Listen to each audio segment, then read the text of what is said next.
La maman, c'était mon amie d'enfance. Cette femme, c'était la petite fille à qui je voulais ressembler à l'école primaire, celle dont le départ m'avait bouleversée. Moi, je l'avais reconnue tout de suite, mais elle, il avait fallu que je lui explique longuement les choses avant qu'elle ne s'en souvienne. Nous nous sommes jetés dans les bras l'une de l'autre. Elle n'en revenait pas de me savoir dans ce pays et de me voir travailler dans cet hôpital. Nous avons échangé nos coordonnées et avions promis de nous appeler. Une fois à la maison, j'ai tout expliqué à mon mari qui était content pour moi car j'avais désormais une amie depuis notre arrivée dans son pays. Mon ami et moi, nous nous appelions presque tous les jours. Je désirais l'inviter chez moi, mais nous ne trouvons pas le bon jour, le bon timing. Elle était occupée par ses enfants et moi trop prise par le boulot. Au fil des appels, mon amie a commencé à se confier à moi. Elle n'était plus la fille espiègle, insouciante que j'avais connue, et pour cause. Elle est alors maintenant une maman élevant seule ses 3 enfants.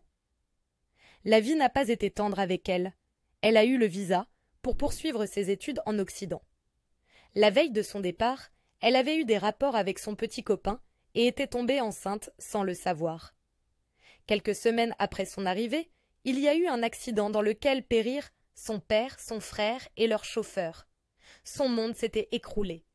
A-t-elle fait un déni de grossesse à cause du choc émotionnel dû à cette tragédie? Toujours est-il qu'elle n'avait appris qu'elle était enceinte que le jour même de son accouchement. C'est ainsi qu'est né son premier garçon. Les soucis se sont enchaînés au point où elle n'a pas pu reprendre les études ni retourner au pays.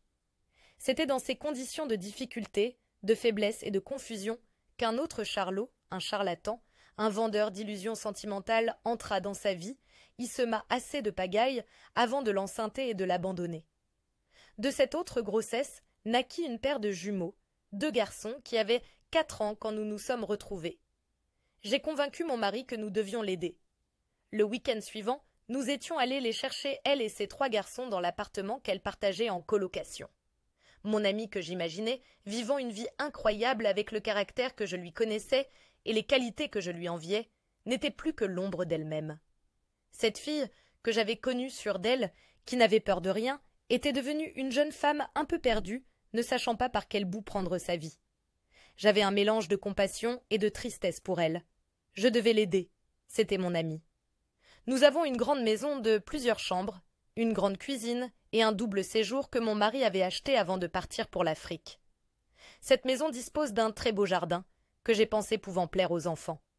Avec le beau temps, nous avons organisé un barbecue, mon premier depuis que j'étais dans ce pays, rien que pour mon amie et ses enfants.